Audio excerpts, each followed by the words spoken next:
সংগ্রামী ভাইয়ের আমার, আমরা দেখেছি এই বৈষম্য বিরোধী ছাত্র আন্দোলনের সাথে কোন রাজনৈতিক সংগঠন প্রকাশ্যে ব্যানারে নিয়ে কোন রাজনৈতিক সংগঠন এই বৈষম্য বিরোধী ছাত্র আন্দোলনের সাথে একাত্মতা ঘোষণা করেনি।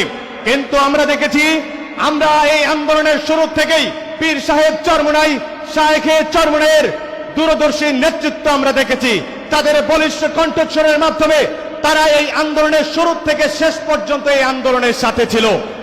সংগ্রামী ভাইয়ের আমার, আমরা সর্বশেষ 3 তারিখ এবং 4 তারিখে পীর সাহেব চরমোনাই এবং শায়েখে চরমোনাইয়ের যেই ভাষণ আমরা দেখেছি, সেই ভাষণ থেকে আমরা যারা ছাত্র আন্দোলনের সাথে যারা সম্পৃক্ত ছিলাম, আমরা এই স্পিরিটকে আমরা ধারণ করেছিলাম এবং সর্বোপরি 5 আগস্টের এই আন্দোলনকে আমরা সক্ষম করতে সফল হয়েছিলাম।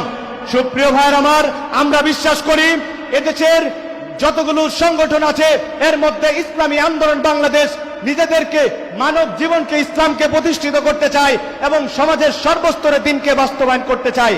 এবং এই যে নেতৃত্বের দরকার, আমরা বিশ্বাস করি একমাত্র পীর সাহেব চরমোনাইয়ের মাধ্যমে সমস্ত ইসলামী রাজনৈতিক সংগঠনগুলো পীর সাহেব চরমোনাইয়ের এই নেতৃত্ব মেনে নিয়ে আগামীর বাংলাদেশের আগামীর জাতীয় নির্বাচনে ইসলামকে ক্ষমতায় যেন আনতে পারে, সর্বোপরি মানব জীবনে এবং সমাজ জীবনে যেন ইসলামকে প্রতিষ্ঠিত হতে পারে, এই প্রত্যাশা রেখে সকলের সুস্বাস্থ্য দীর্ঘায়ু কামনা করে আমি আমার বক্তব্য শেষ করছি। আসসালামু আলাইকুম রহমতুল্লাহ।